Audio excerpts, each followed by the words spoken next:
Alright boys, here's the issue on the Sportsman 1K, probably the same as the 850. You look at all that play in the steering, not doing anything to the tire. First of all, thank you to everybody who watched the XP1000S versus the XP1000 base model video. In that video, I made an offhanded comment about how the steering issue is a relatively easy fix. Some of you picked up on that and asked what exactly the easy fix is. So today we're going to go over steering issues. The steering issues in the Sportsmans, regardless of year, are reasonably common.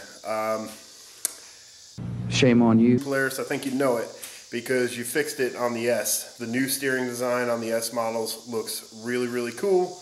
But I feel like they knew they had a weak point because a lot of guys are having issues and the old design is not all that great, even though it improved over the years. Just fool me once. Shame on. Some of the more common steering issues you're going to have, this is going to be the symptomatically, look, a lot of handlebar play, no wheel movement. That drives me nuts and a lot of you guys nuts. Some other issues you'll have if you lift up, mine does not do it. I only have the one steering issue. If you lift up, you'll have some play in the handlebars as you lift. We'll start with that.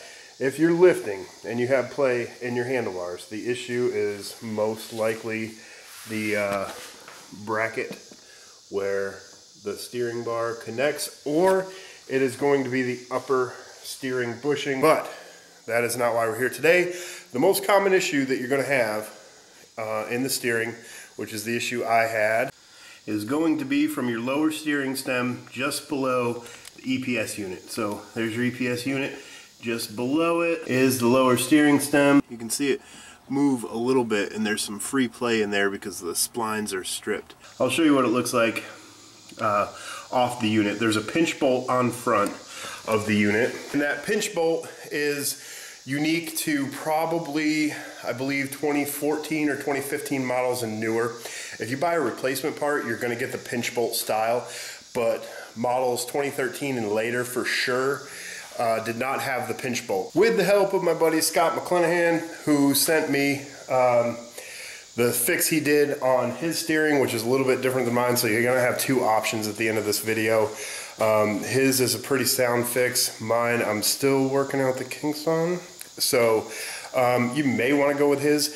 His will be a little bit more labor intensive. I'll tell you that right now. So we'll start out with my fix. What you're going to need: 10mm socket on the longest extension you have. You're going to need 10mm wrench for the bolt side and some red Loctite and a very long screwdriver. What you're going to do with a screwdriver is wedge it over top of the wrench, brace this over the A-arm and up into one of the EPS, the brackets that holds the EPS unit, so that the wrench can touch it and you can actually torque on the pinch bolt without the play.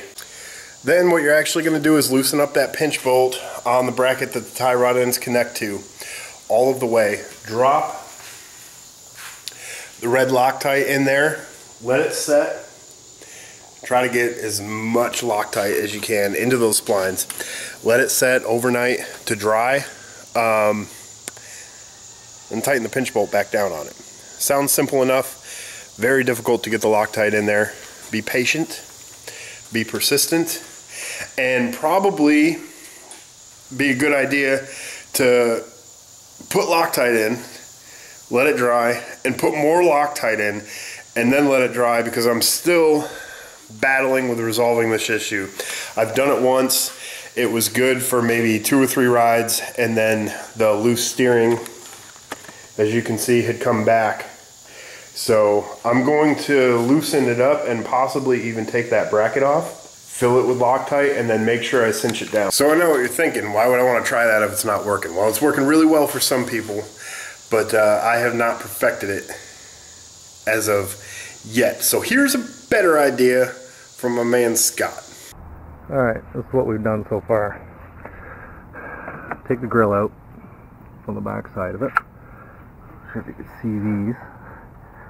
Got these bolts already loosened off. Side. Move this. Brake lines and that out of the way. So hopefully you can see this. So I've set a set screw up here.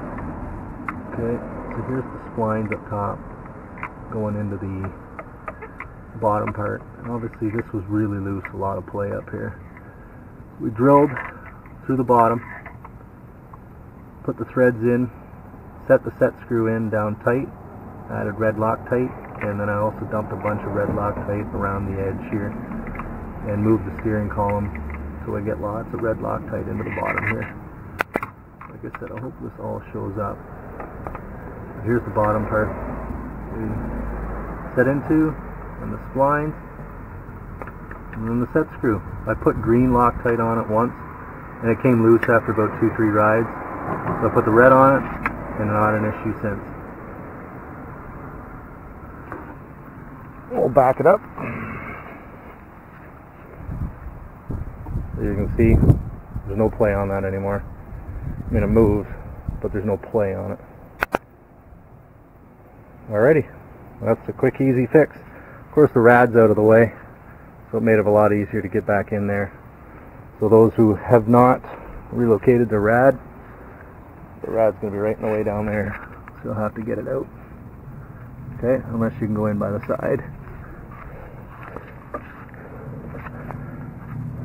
Might be a little tricky, but you can go right there. See the set screw right here? You can drill into the side. That might be the easiest way to go. Okay, splines up here, steering column down here, drill right in, set screw, red Loctite, good to go. Alright, hopefully that makes sense. So as you can see, Scott took the bracket that does not have a pinch bolt, went in through the front because his radiator was relocated, and added a set screw through the bracket into the steering stem that comes out of the EPS unit.